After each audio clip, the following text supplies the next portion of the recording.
Command Performance USA, the greatest entertainers in America, as requested by you, the men and women in the United States Armed Forces throughout the world. Command Performance, presented this week and every week till you're home from the hospitals and back from over there.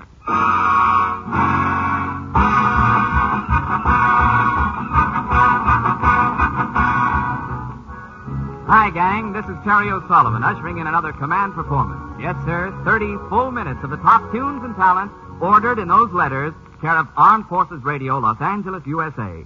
And filling your orders tonight is a great Iowa American. He may be from Iowa, but he loves to visit about any part of the great 48. It's that man about Baton, Meredith Wilson.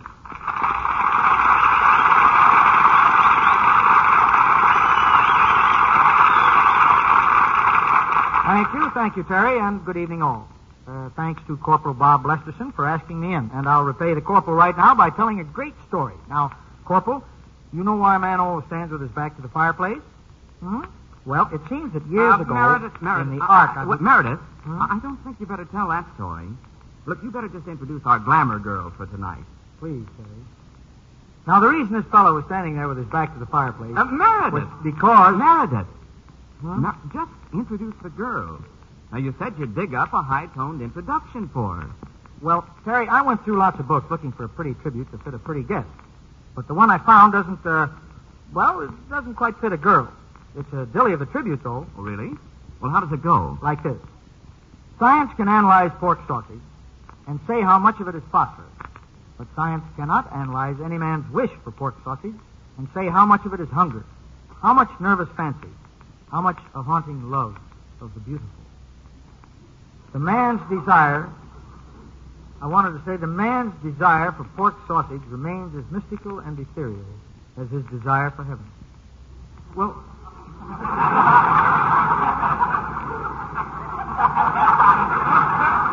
That doesn't fit a girl. What'd you say, Terry? That doesn't fit a girl. No, I guess it doesn't, does it? PFC Arnold Morley specified the glamour department for tonight, and it doesn't take science to analyze his desire for this babe. He sure isn't pork sausage, but come to think of it, she comes in a very slick casing, and she's very carefully stuffed. I mean this delectable, spicy Lina Romay.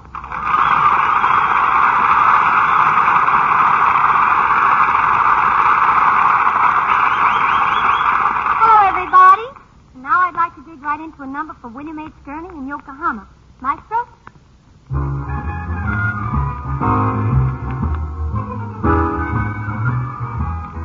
When a man meets a woman, she's liable to think he's human, unless she's the kind of woman who knows her own. Now take the advice, amigo, of one who knows. Don't be fooled by how he talks or the upside way he walks, 'cause a man is a brother to a mule.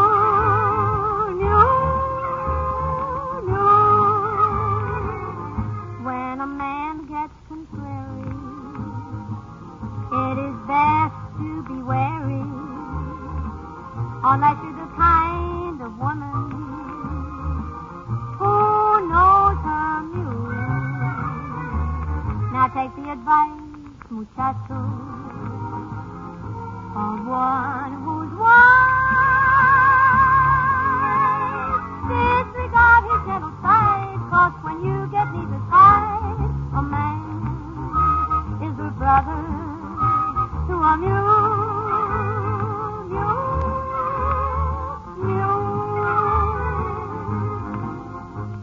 You tell him to stay, he says go. You tell him to go, he says no. 'Cause a man is a brother to a mule. He may have a dozen hands, wear a sporty coat and pants, but a man is a brother to a mule, to a stubborn old mule. 'Cause a man is a brother to a mule.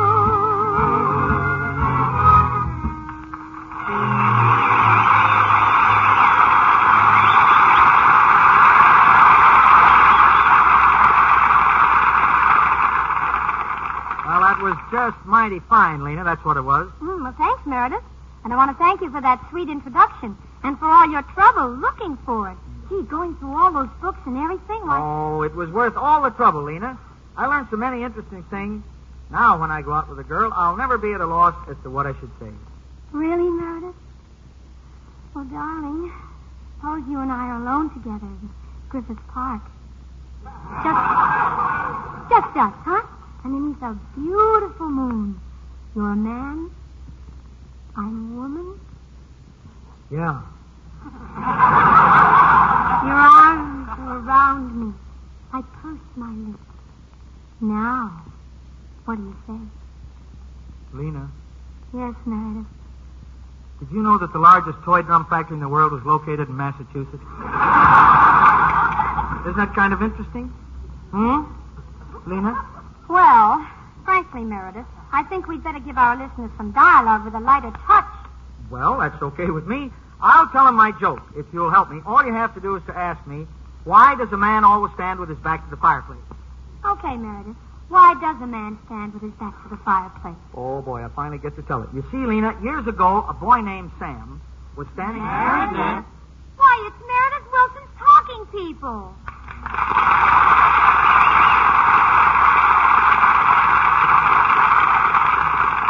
Meredith, tell us a story, will you? Huh? Please, Meredith, will you? Huh? Please, Meredith, will you? Will you? Meredith, please.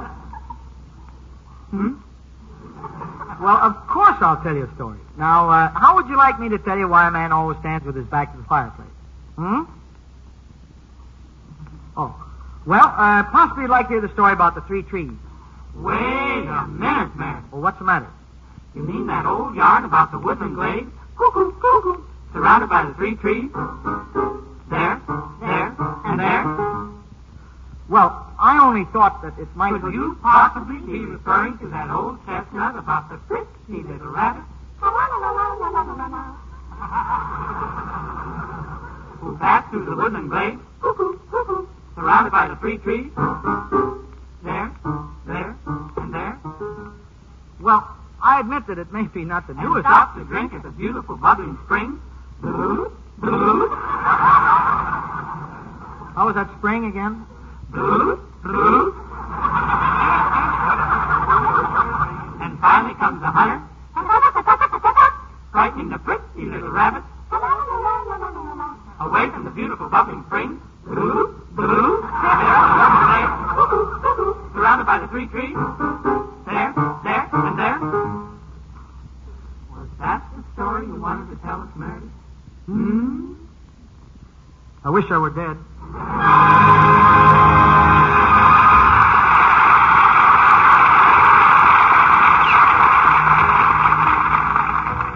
Fine, Meredith. But Seaman Second Class Harry Schneider wrote that he's had a yearning to hear a copy of Sleep Kentucky Babe.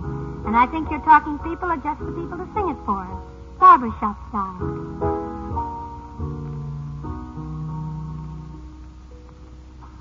Bees am a humming on the honeysuckle vine. Sleep, Kentucky babe. And then am a coming to this little man of mine. Sleep, Kentucky babe. Silver moon is shining in the heavens up above. Father Lincoln pining for his little lady love. You is mighty lucky, babe of old Kentucky. Close your eyes in sleep.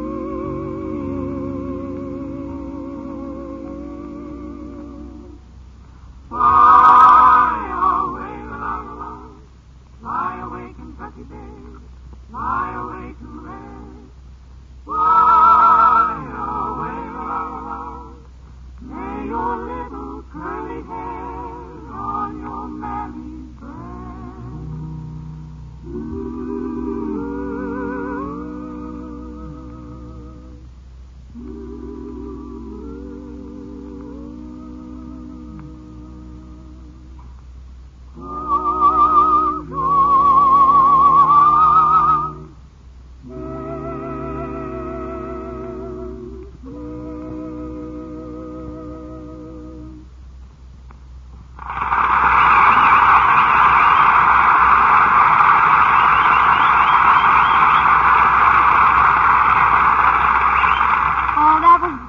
wonderful singing people. And now... If you got it all straight, Paulina, I'll introduce you. And right away, you ask me, why does a man always stand with his back to the fireplace? Right. You introduce me, and I'll say, Meredith, why does a man always stand there, et cetera, et cetera? That's swell. And then I'll get to tell my joke. Wait a minute. Meredith, who is that girl you're talking to? Why, Lina, this young lady... Why, Meredith! It's your 16-year-old piano-playing discovery, Paulina Carter. That's that girl.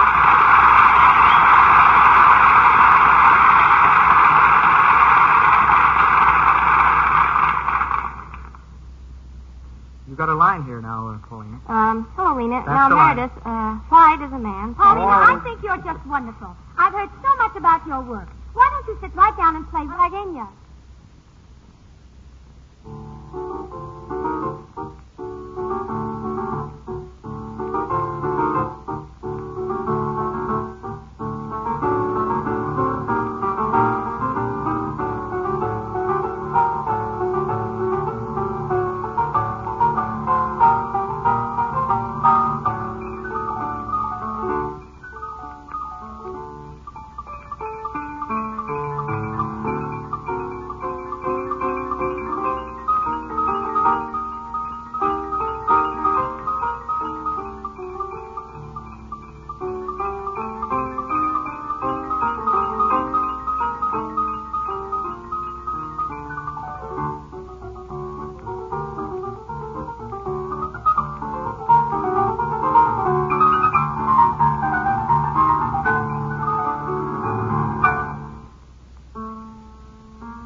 Pauline.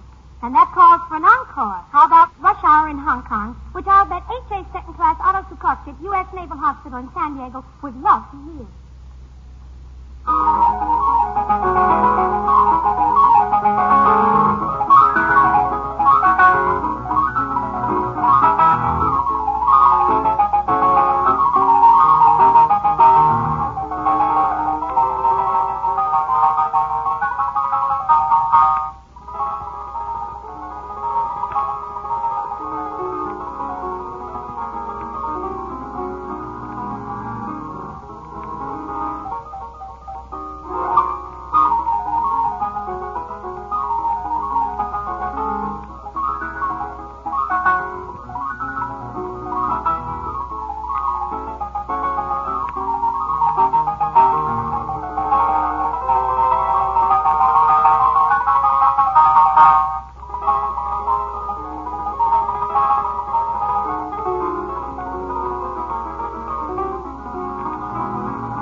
Pauline. And gosh, that sure was a pretty tune. That.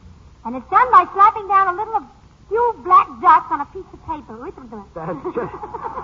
That's just the way it's done, Lina, composing and all that. Of course, the way you put them down has something to do with it, you know. Really? Mm-hmm. And the person who slaps down those little black dots has a lot to do with it, too. Well, how do you mean, Meredith? Well, Lina, John Doe or Richard Roe could write down a simple scale, you know. And it's just a simple scale. But when Mr. Beethoven writes down the same scale, you got a great moment in music. The very same scale? Very same. Look, I'll show you. For instance, now, here's a scale by John Doe. Mm-hmm. And here's what Beethoven did with the very same scale in his first symphony. He sort of sneaks up on it, you might say, and he takes it all apart, but it's still the very same scale.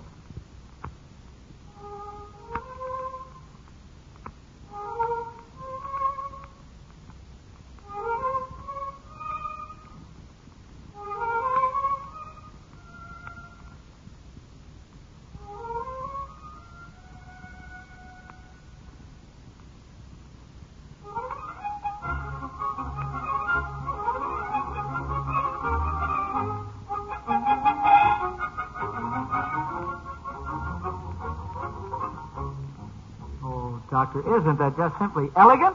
Oh. Well, now old Richard Roe gets out his pencil and he writes down 3 notes of the simplest chord in music. Do, mi, sol. That's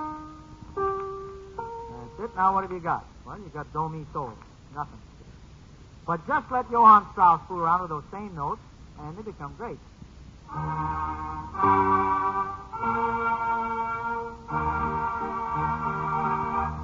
Isn't that interesting? Now, there's nothing very frightening about this one note, is there? Doesn't frighten you at all. But then Mendelssohn had to go and harmonize that note, and to this day it scares the pants off of every bachelor that hears it. That's all. Are there any questions? Yes, Meredith. Oh, questions? That tells me how to start a composition. Just what else do I need to know before I can write a classic? Well, now, Lina, there's an old musician saying that if an orchestra starts together and finishes together, the audience will forgive anything that happens in between. Okay, then tell me about finishes. Finishes, okay? The old masters were good enough showmen to know the truth of that statement about finishes, so they all tried to outdo each other in figuring out spectacular endings. The final chord always had to be some variation of do, mi, sol, mi, do. And it's interesting to see how the old boys could get sensational endings just by using parts of that do, mi, sol, do in different ways. Like Rossini did in the William Tell Overture, for instance. Do you remember? Do, do, do, do, do, so, so, so, mi, mi, mi, mi, do, do, do, do, so, mi, do, so, mi, do, so, mi, do, so, mi, do, do, do, do, do, do, do, do, do, do. Now, Beethoven made his endings different simply by making them longer than anybody else's, you know. Like in his Fifth Symphony.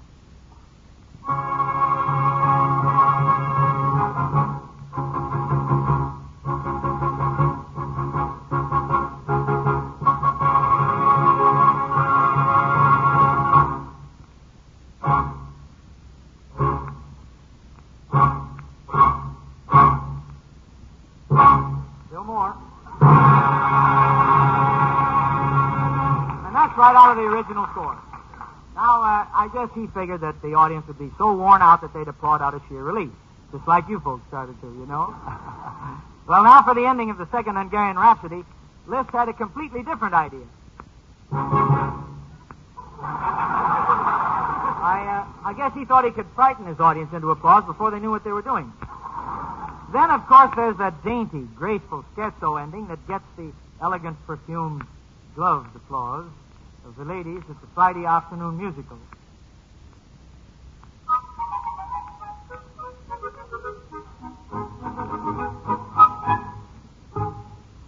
Oh, it's a true allegretto. Don't you love it? Go ahead, applaud if you want to. It's perfectly all right. Now, you see, the composers were getting tired of playing those tired old do, mi, sol, do endings, and we get around to Richard Strauss, who pulled a switch in a piece called Thus Spake Zarathustra. Now, this composition was about a subject that was so deep that even Strauss couldn't understand it. It was just one big question mark, you might say. So he finished this great work in 2 keys at the same time, and he produced a great moment in music, a musical question mark.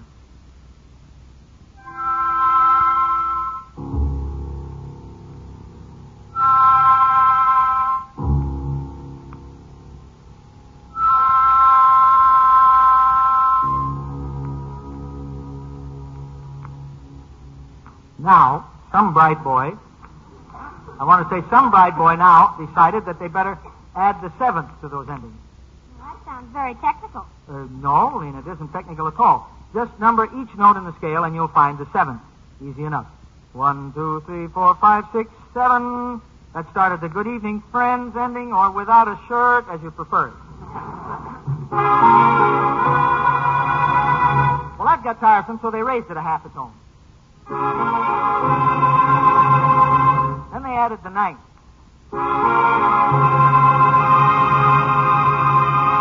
And then the 6th and the 11th.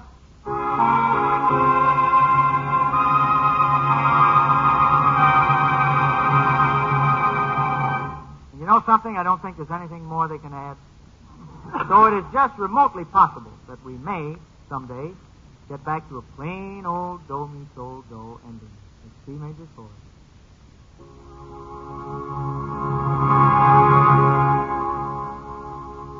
Wouldn't that be wonderful?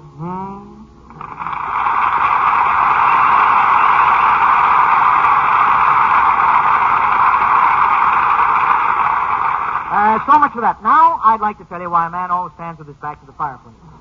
It's the Meredith. Uh-oh. But they're little talking people again. Go away, will you, people? Don't be so inhospitable, Meredith. Let's hear what's on their minds. Talking people, what can Meredith do for you? Gosh, we want to go on the stage. Can we, Meredith? Huh? Please? Meredith? On the stage? Well, where do you think you are now? On a ferry boat? Oh, you know. On a regular stage, like acrobats and East Lynn. Well, I expect this is very stupid of me, but just what do you do? We do imitations. Imitations? Okay. What, for instance? Bugs Bunny. Bugs Bunny? Well, go right ahead. What's up, Doc? Oh, dear. 5 Mel Blancs. Well, is there any other kind of an imitation that you can do? Jack Benny's Quartet. Oh, Jack Benny's Quartet. Well, let me hear that. No, that's not what I want. No, fellas. No, wait a minute. No, that's not what I want at all. No, now, fellas. Now, hold it. Wait a minute! Can't you do anything that makes sense? You should hear us imitate goldfish, Meredith. Imitate goldfish? Well, go ahead.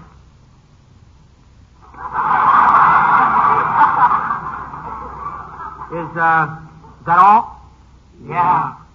When television comes in, won't that be interesting?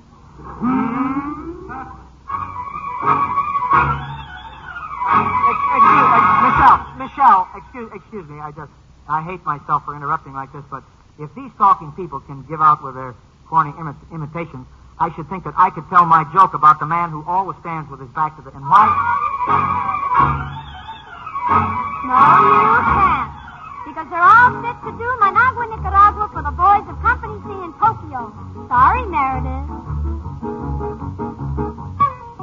Won't you kindly open your geography? Let us turn to page 123. Between the Caribbean and the Pacific shore, you'll find a city of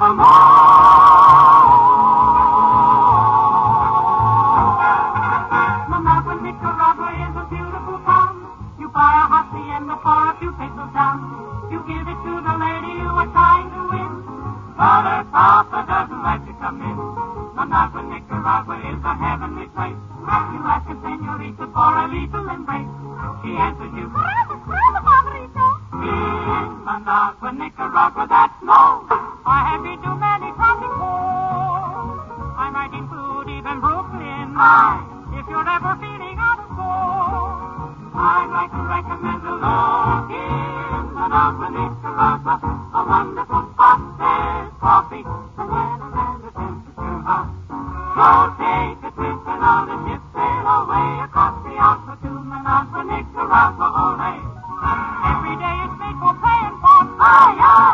'cause every day is the end of. And they work from 12 o'clock to 1. With an hour for fiesta. And you can see some enchiladas all the day long, provided your stomach is especially strong. So take a trip, and on a trip, you sail away. Hacienda to Managua, ole!